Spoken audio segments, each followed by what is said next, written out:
मैं आपको ले चलता हूँ, लेकिन सड़क पर न थूकिएगा। हमने कहा न थूकूंगा। मार्केट में दुकानदार के करीब गया, वो नीचे से पान लगा, 1 रियाल में 4 पान दिया। हमने कहा 2 रियाल का पान लगा लिया, लेके चलाया, कमरे में खाया, पूरा कमरे में देखा, पानी से बाहर मैंने यहाँ क्या नहीं मिलता है, वो सब कुछ मिलता, मगर एक प्यारी बात मैं बताना चाहता हूँ कि हमारी गाँव के नौजवानों, तुमने सुबह से लेकर शाम तक की जिंदगी बर्बादी के दहाने पर रखी है। सुबह से लेकर शाम तक मोबाइल के स्क्रीन पर नंगी तस्वीरें देखते रहते हो, नाच गानों का मुशाहिदा करते रहते हो, कभी कभी रात के 12-12 बजे तक, 1-1 बजे तक सड़कों शाहराहों पर बैठकर तू अपनी जिंदगी के उस लम्हे को बर्बाद करता है। अगर तूने अपनी जिंदगी को कीमती नहीं जाना तो तुम्हारी जिंदगी पर चुप है। ये जिंदगी कितनी कीमती है, इस जिंदगी को बचाने की कोशिश करो। कहा मौलाना मैं क्या करूं? मैंने कहा मोबाइल के स्क्रीन पर नंगी तस्वीरें देखना बंद कर दो।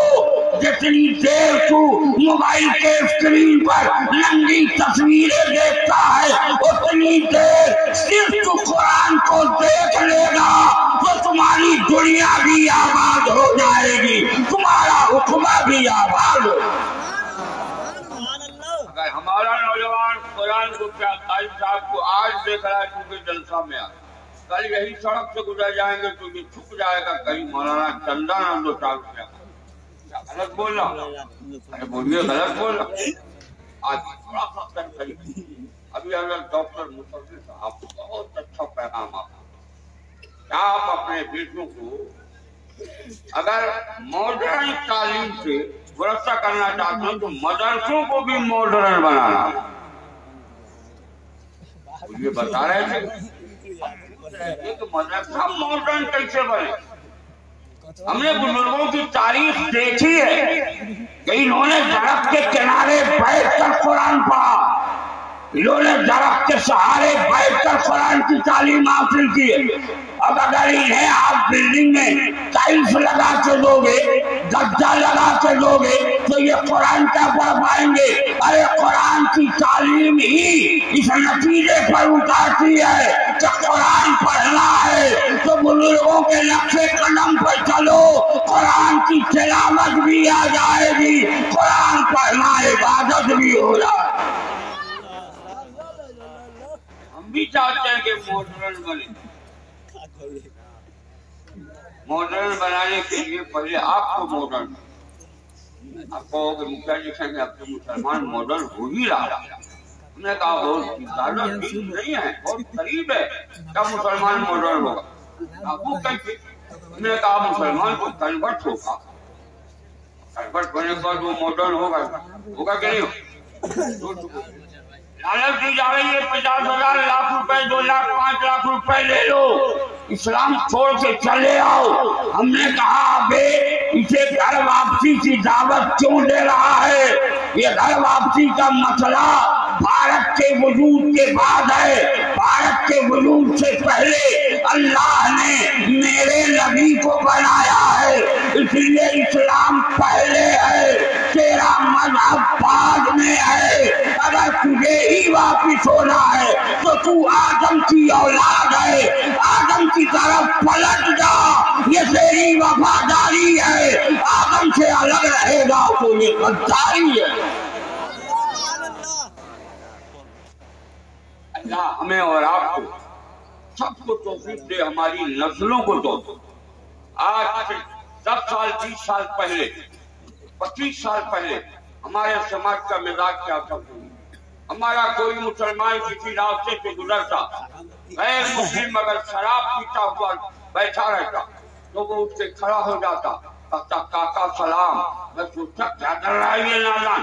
कहा मौलाना इसलिए कर रहा था तो उधर आगे जाता तो उसके दोस्तों ने पूछा बे मियाँ जा रहा था तुमको क्या दोनों से खड़े हो जाना, ये शराब की बोतल छुपा देना।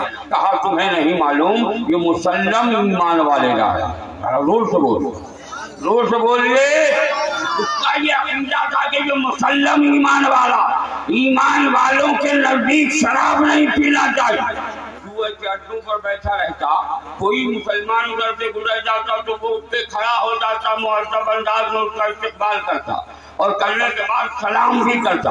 حج یہ ہے، لوگ پوچھتے تو وہ یہی کہتا کہ ایمان والا جا رہا تھا، گویا اس کا یہ مزاج تھا کہ ایمان والا جوا نہیں کھیلتا، ایمان والا سٹا نہیں کھیلتا، ایمان والا شراب نہیں پیتا، ایمان والا تاڑی نہیں پیتا، ایمان والا برائی نہیں کرتا، ایمان والا سنیما کے پردوں پر ننگی تصویریں نہیں دیکھتا۔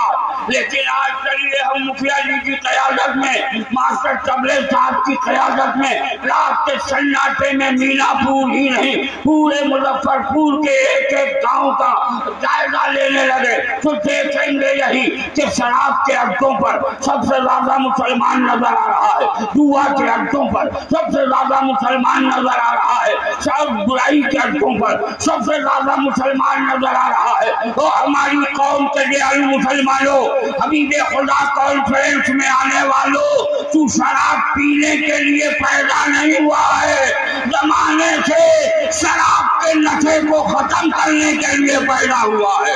تو برائی جنم دینے کے لیے پیدا نہیں ہوا ہے، برائیوں کو ختم کرنے کے لیے پیدا ہوا۔ مگر آج ہماری نئی نسلیں برباد، لڑکا تو لڑکا، لڑکیاں بھی برباد۔ مجھے غلط بول رہا ہوں، لڑکیاں سب سے پہلے تو لڑکی کو سنبھالیں۔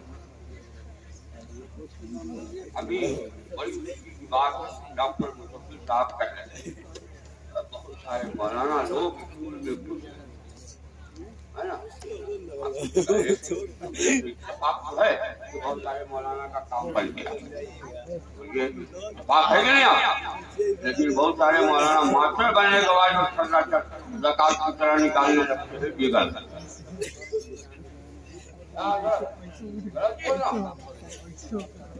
مولوی ہو تو مولوی کا وقار، چاہے تم اسکول میں رہو، کالج میں رہو، بلاک میں رہو، آفس میں رہو، منسٹر کے پاس رہو، پرائم منسٹر کے پاس رہو، اپنی شان بنا کے رکھو تاکہ اس ظالم کو یہ سمجھ میں آئے کہ یہ ایمان والے لوگ ہیں، یہاں داڑھی رکھنا ان کے پیغمبر کی سنت ہے۔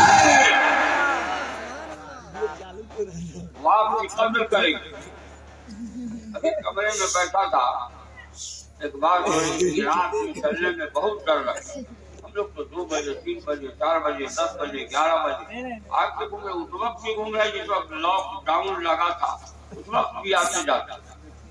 ارے وہ یہ لگا رہتے تھے جاگ ہے نا، منہ میں جاگے لگا رہتے تھے کہ قانونی گرفت میں نہ، ورنہ ہم لوگ اس وقت بھی راتوں رات چلتے، کوئی خطرہ نہیں۔ اور کبھی کبھی ٹرین میں تو مجھے خوشی محسوس ہوتی، اگر چالو ٹکٹ لے کے کبھی بیٹھ گیا، کھڑا رہا تو غیر مسلموں کو دیکھا ہے، غیر مسلموں کے نوجوان بھی بوڑھے وہ کہتے ہیں چچا آئیے نا یہیں پر بیٹھ گئے، یہیں پر ایڈجسٹ کر لی، وہ آپ کو راستہ دیتے، وہ داڑھی دیکھ کر آپ کا احترام کرتے ہیں۔ مجھے عرض کرنے دو، جب نبی کی ایک سنت پر غیر تمہارا اتنا احترام کرتا ہے تو اگر تم نے ہر سنتوں کو اپنا لیا تو زمانہ احترام ہی نہیں کرے گا، زمانہ تمہارا غلام بن جائے گا۔ ضرورت ہے کہ تم احترام کرو، نبی کی سنتوں کو زندہ کرو۔ اللہ تعالی ہمیں اور آپ کو سب کو نبی کی سنتوں کو زندہ کرنے کی توفیق۔ میں اپنی نئی نسلوں سے گزارش کروں گا، وہ ہماری قوم کے دیالو مسلمانوں، نوجوانوں، کل تم میرے قائد ہو، میری قوم کے کمانڈر ہو، میری قوم کے سپہ سالار ہو، تم شراب مت پیو، تمہارے یہاں شراب پینا جائز نہیں، حرام ہے۔ تم جوا مت کھیلو، تمہارے یہاں جوا کھیلنا حرام ہے۔ تم سٹا مت کھیلو، تمہارے یہاں سٹا حرام ہے۔ تم برائی مت کرو، تمہارے یہاں برائی حرام ہے۔ تم تو اس لیے پیدا کیے گئے ہو کہ اللہ کی عبادت کرو، اس کی بارگاہ میں سجدوں کا نذرانہ پیش کرو، تمہارا سر جھکتا جائے گا، میرا رب تجھے عروج عطا کرتا ہے۔ آپ تاریخ کا ایک ایک خواب الٹ کر دیجیے، इस नतीजे पर पहुंचेंगे कि जब तक हमारी कौम के अफराद अल्लाह की बारगाह में सजदा करते रहे, अल्लाह ने उसकी हिफाजत फरमाई है। आग के शोलों में जलने से बचाया है, समंदर के लहरों में डूबने से बचाया है, जुल्म के यलगार से बचाया है, तीरों की बौछार से बचाया है, तलवारों की झंकार से बचाया है, नेज़ों से बचाया है, अनियों से बचाया है। आज के भी इस तरक्की याफ्ता दौर में अगर तू चाहता है कि मैं बमों बारूद से बच जाऊं, मैं मिसाइल से बच जाऊं, तो सुन ले, दुनिया की कोई ताकत तुम्हें मादी ताकत से बर्बाद कर तो सकती है, बचा नहीं सकती। अगर बचाने वाला कोई है तो वो मेरा रहमान है, मेरा रब है, मेरा अल्लाह है। तू अल्लाह का हो जा, सारी खुदाई तेरी हो जाए। लेकिन आज दुनिया की तरफ माइल है, दीन से बहुत दूर नजर आ रहा। हमारी बेटियां भी, समाज की बेटियां न जाने कौन कौन से हरबे इस्तेमाल करती। अभी चंद साल पहले मुखिया जी आप लोगों ने एक तहरीक निकाली थी, बेटी बचाओ बेटी पढ़ाओ। ठीक है नहीं? अरे बोलिए ना, हम इससे इनकार नहीं करते कि बेटी को मत बचाओ बेटी को मत पढ़ाओ, मगर जिन लोगों ने ये तहरीक चलाई बेटी बचाओ बेटी पढ़ाओ, वो लोग कुर्सियों से चिपक के खामोश तो हो गए। मुजफ्फरपुर के स्कूल और कॉलेजों से न जाने कितनी बेटियों को 5 स्टार होटल की जीनत बना दिया गया। भारत में कोई कानून नहीं बनाया गया, उसे सजा नहीं दी गई, जबकि हमारे यहाँ बेटियों का मिजाज ये है कि मुस्तफा जाने रहमत फरमाते हैं कि अगर लोग जन्नती होना चाहते हैं तो समाज की बेटियों पर अपनी बेटी की तरह नजर डाले, अल्लाह उसे जन्नत अता फरमाएगा। आज उसके बाद फिर एक इंकलाब, हुकूमत हिंद ने औरतों को 50% रिजर्वेशन दे दिया। 50% रिजर्वेशन के बाद औरतें समझने लगी कि हम लोग इंदिरा गांधी हो गए। बोलिए, आज पूरी औरत समझ रही कि हम तो एकदम सोनिया ही गांधी हैं, जिधर चाहे उधर मनमोहन को घुमाते हैं। मैंने कहा ये तेरा तसव्वुर गलत है, तू ये तरक्की मत दे। आप मैं मर्दों से किस चीज में कम हूँ? मुझे तो 50% रिजर्वेशन मिल गया, लेकिन हे हबीबे खुदा कॉन्फ्रेंस में आने वालों, मैं तुझे पैगाम देता हूँ कि उठो और बिहार की सूरत हाल को देखो। जब से बहाली हुई, हमारे उन हजरात ने जिनकी शराफत की कसमें पूरा समाज खाता था, उन शरीफों ने अपनी बेटियों को स्कूल की जीनत बनाया, बलात की जीनत बना दिया, मगर उसने उसका बैकग्राउंड नहीं देखा कि क्या होगा।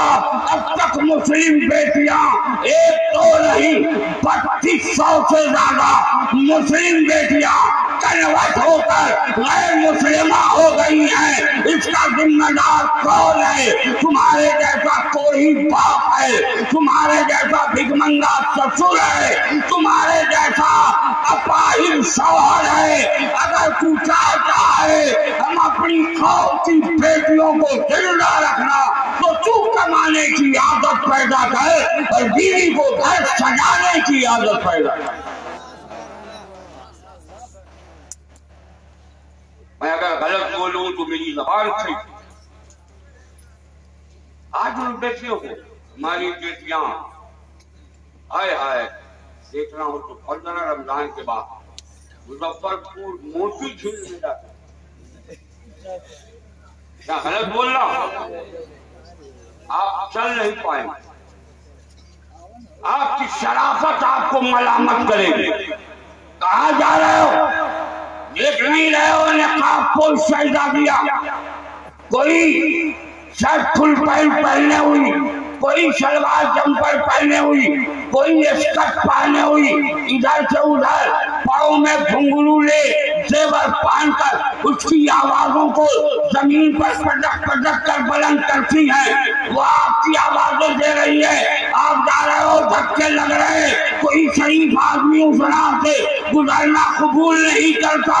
اس لیے جب ہماری بیٹیاں سڑکوں پر آ گئی ہیں, میں مسلمانوں کی شہزادیوں کو آواز دینا چاہتا ہوں, تیری وقت ہی کیا ہے, پوری دنیا کی بیٹیوں کو ایک جگہ رکھو, میرے نبی کی بیٹی فاطمہ کو ایک پلے میں رکھو تو ساری دنیا کی بیٹیوں کی عظمت اپنی جگہ, فاطمہ سب سے اعلیٰ نظر آئے.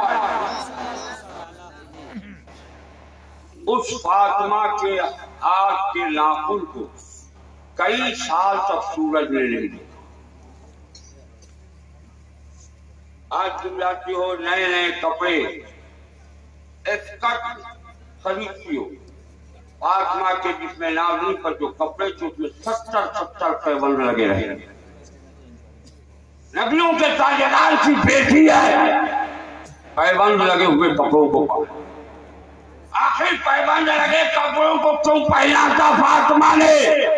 مجھے عرض کرنے دو. فاطمہ نے اس لیے پہنا تھا کہ پیبند لگے کپڑوں میں غرور نہیں آئے گا, اور جو غرور کرتا ہے اللہ تعالیٰ کے نزدیک وہ محبوب نہیں ہوتا. اس لیے پھٹے کپڑے پہنو تاکہ کبر سے دور ہو جاؤ اور کبریائی تم سے قریب ہو جاؤ.